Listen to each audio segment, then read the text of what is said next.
Hi friends, welcome to our channel.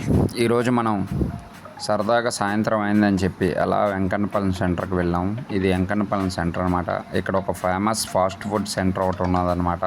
ఆ fast food centre పేరే అమ్మ ఫుడ్ సెంటర్. ఇక్కడ ఏమొచ్చి మనకి పకోడీ, బొండా, ఎగ్ బొండా, బజ్జీ, గారి, సమోసా ఇంకా చాలా ఐటమ్స్ ఉంటాయన్నమాట. ఇక్కడ మేమైతే ఒక ప్లేటు బజ్జీ కూడా ఆర్డర్ పెట్టాం అనమాట. ప్లేట్ బొండా 10 రూపాయలు, ప్లేట్ బజ్జీ 10 రూపాయలు. ఇక్కడ ఏదైనా 10 రూపాయలే. ఈ వచ్చేలోపే మనకి బొండాలు రెడీ అవుతున్నాయి చూడండి, వేడి బొండాలు. ఈలోపు బజ్జీలు రెడీ అయ్యాయి. బజ్జీలు మా ఫ్రెండ్ తీసుకుంటాడు. ఆడ ఇన్నర్ ఫీలింగ్ ఏంటో చూడండి ఒకసారి మీరే. అరే దమ్ముంటే ఇది పెంచరా నువ్వు, తెలుస్తుంది. వెంటనే నేను ఆర్డర్ పెట్టిన ప్లేట్ బొండా కూడా వస్తుందన్నమాట. ఆ బొండా ప్లేట్ చూడండి ఎంత నీట్గా సర్వ్ చేసి ఇచ్చాడు. ఆనియన్స్, చట్నీ వేసి ఇచ్చాడు అనమాట బాబాయ్. ఈ వీడియో మీకు నచ్చినట్లయితే లైక్ చేయండి, షేర్ చేయండి, సబ్స్క్రైబ్ చేసుకోండి.